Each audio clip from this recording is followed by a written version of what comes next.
this session with a very shocking news. First of all, that a fact actually that can send many of you reeling as 2000 as of 2022, 83 million across the country were living in poverty, and women number is like 45 million.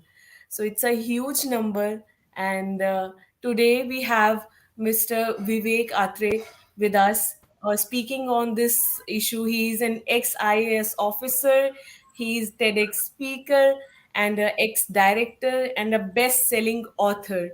So, sir, welcome to you. Welcome you to this session.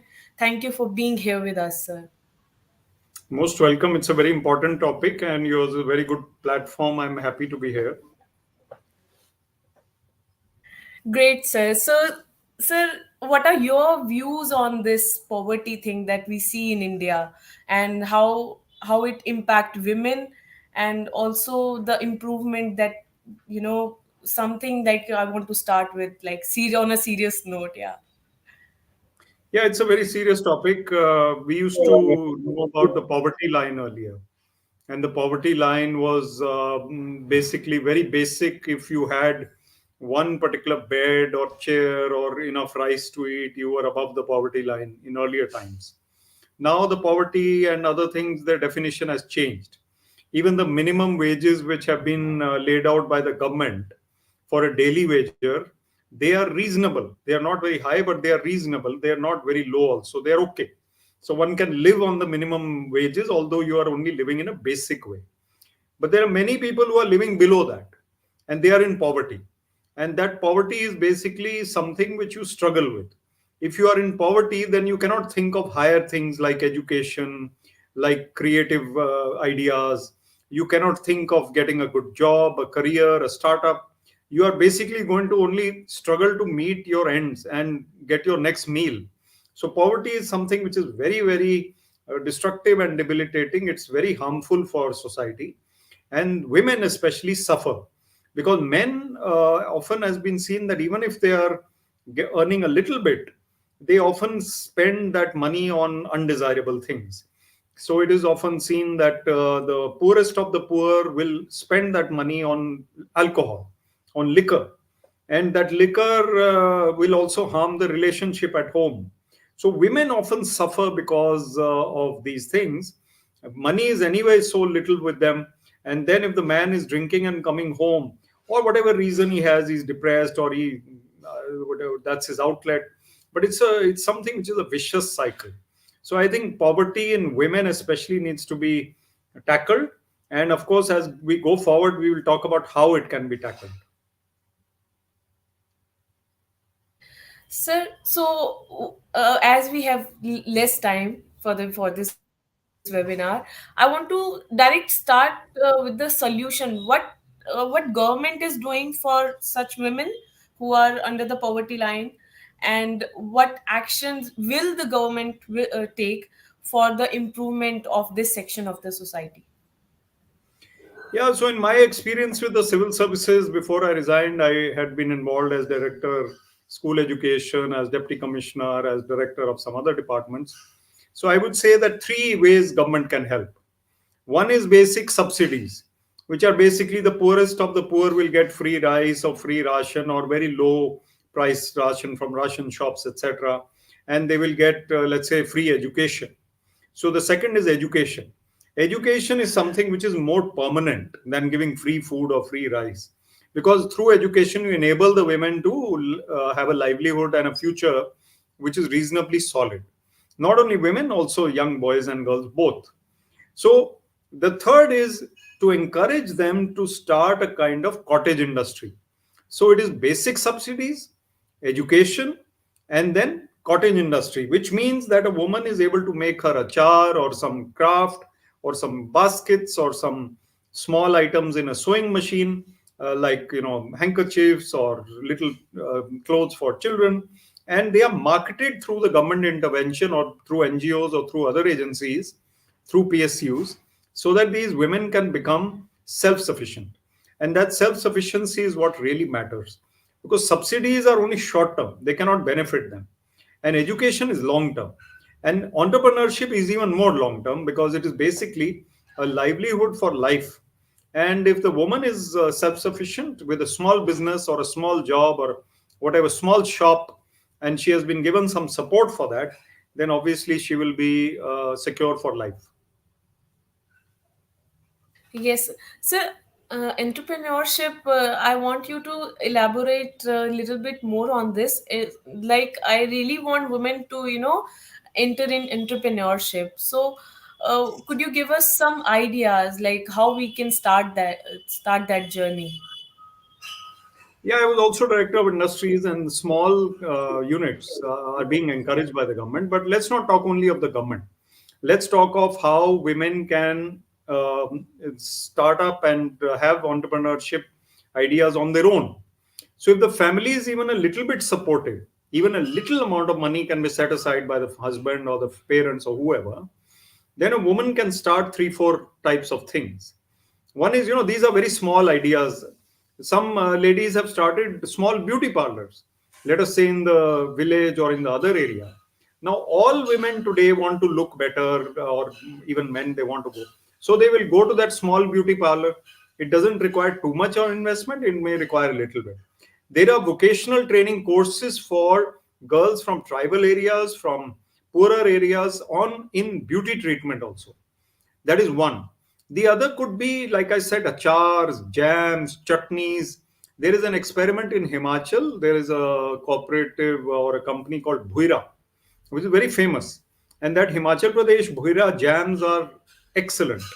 And they are made by not very well off women, but there is a cooperative or a association formed, and somebody puts them together and brands them.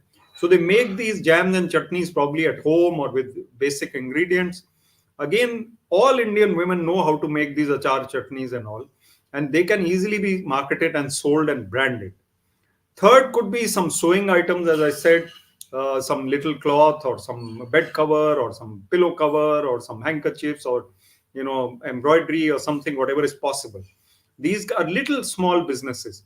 Even a small shop, which is basically supplying basic needs in the area, a lady entrepreneur can set it up.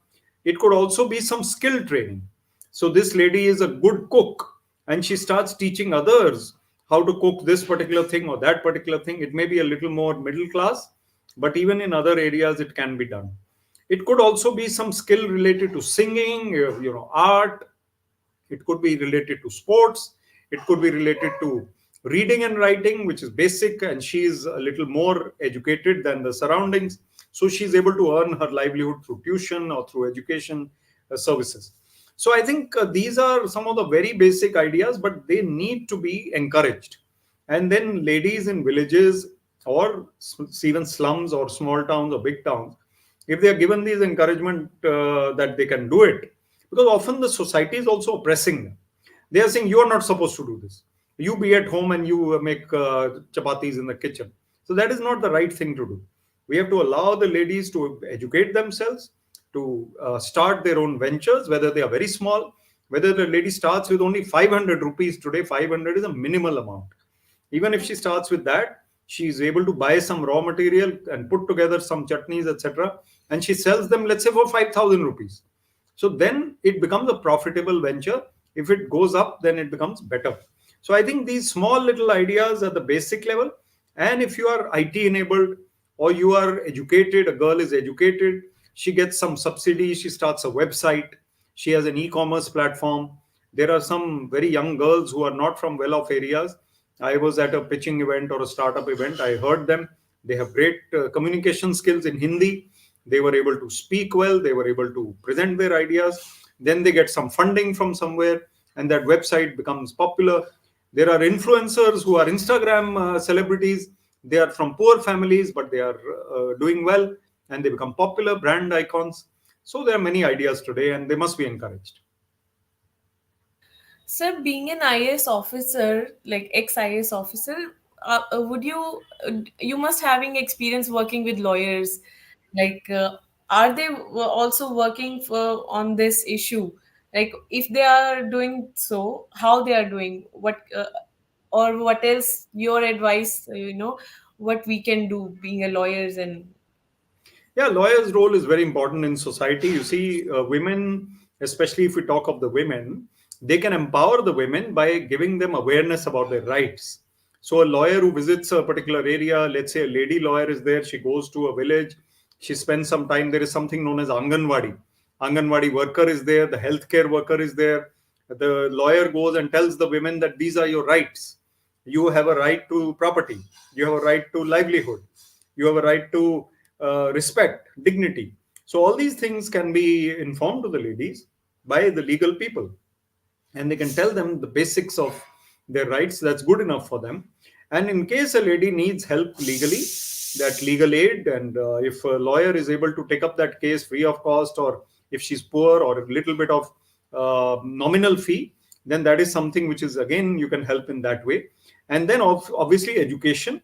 Lawyers are educated people. They can spend time with the young girls or boys who are in poverty and teach them the basic education, and even teach them the career paths, including what are the law prospects and what can be done in law, what are the ways in which one can become successful in the legal field. And lawyers can also maybe form a kind of group, association, and then carry out camps, awareness camps. A lot of things can be done. Great, sir. It's really good, while listening. But we want to know practical things, practical things which can be, which a woman who is like helpless or and most vulnerable, nothing is working for her, not even the professional life or the work life, and relationship also.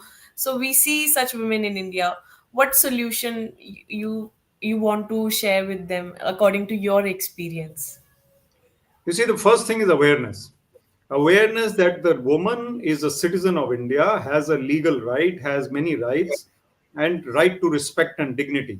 She has a right to livelihood. She has a right to be treated properly. She has a right to, as per family, whatever her property rights are, and she has a right to be a citizen who is able to start up something or be educated or proper health care and whatever else.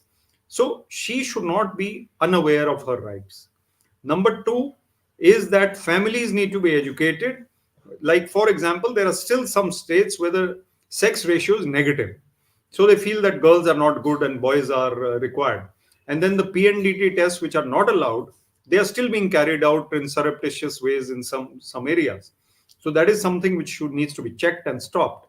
I can give the example of Haryana, where the sex ratio has improved in the last few years, or last 10 years, or even 15 years, but it is something that can be improved further. A state like Kerala can be emulated. So if women are given precedence, daughters are given precedence, then that is one way in which women's dignity can be there. And I want to add at this stage, because I just thought of that idea which I had earlier also before the show. Sports is a great empowerment method. So you see in Haryana what has happened. Little wrestling bouts are there for ladies, even athletics, even badminton, kho etc. And these girls have gone on to represent their district, their state, and they get subsidy, they get scholarships, they are given marks in the school, college for sports at times, and they may be even given jobs if they do well at the national level or state level or international level, of course. But these are ways. So basic education, healthcare, creative activities, and awareness. These are the ways.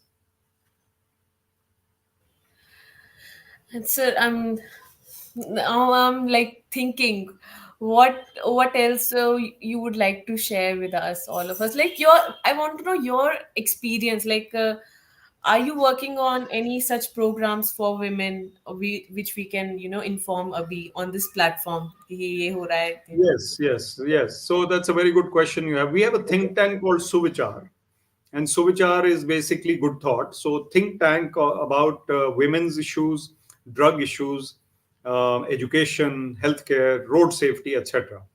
So that Suvichar think tank has come up with some ideas.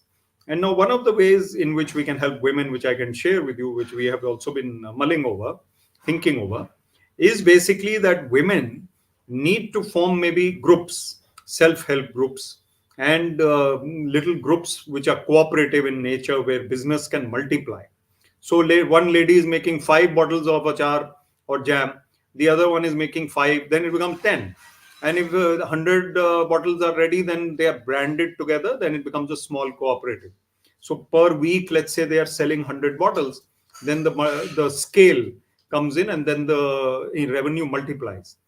Then, in this think tank that I'm talking about, another idea is skill development, which is very, very important. So, skill development is something which will enable the ladies. It could be skill related to sewing, it could be skill related to, as I said, beauty treatment, it could be something to do with cooking classes, it could be healthcare, it could be sanitation. Anything that is knowledge is power.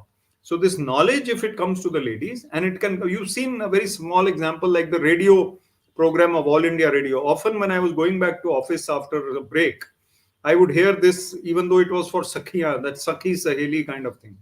And then you realize that these Sakhi Saheli programs are being listened to by all kinds of ladies across the country. And beach mein they will sing Bollywood songs, they will play and all that. So I think it's very important for us to realize that these little ways can make awareness happen, and ladies today realize their rights. Very few ladies are unaware because video is there, social media is there, TV is there. So many ways are there in which we can educate the ladies and make them aware about what are their rights. So I think it's very important for us to spread that awareness. And our NGO, our think tank is doing a bit of that. Then Anganwadis, as I said, in all villages of the country, you will have a representative of the government or a self-help kind of representative who is subsidized by the government. So make use of this network, reach out to the women and the men at the grassroots level, spread the right ideas. And then let us say there are some malpractices taking place in society even today. Like there are, oppression of women, or there certain castes which are not still allowed to draw water from a well. Even in today's era of 2023, we should make that awareness happen. We should tell the sarpanches, punches, ward boys, I mean ward representatives, etc., that this is what has to be done. So I think awareness is the key, and we can use social media, television, schools, colleges, Anganwadis for this purpose. Amazing, sir. I'm really liking your answers, and it's really opening my mind that there are ways, Yes, there you are many can ways. find. We just need to discuss, elaborate, and then these sessions, like you're doing this conference or discussion with me, many of these takeaways can be written down and made in a form of an email and then sent out to various quarters in the government and NGOs in the country. There is no bar on sending 500 emails, let's say, to various people, discussion on the LawSikho program, and then you send it out to all these various quarters. Somebody will take up some of the ideas and generate them and make them applicable. Sir, anything else you want to give us a message or something that motivates you to do something for India and obviously women of India? Yes, yes. I would say that I travel all across India as a motivational speaker. I meet the young people like you. I go across, I see they are hardworking, they are intelligent. Intelligence is amazing. And there's no dumb people out there. There are no low buddhi wale jisko bolte hain, wo nahi hai koi.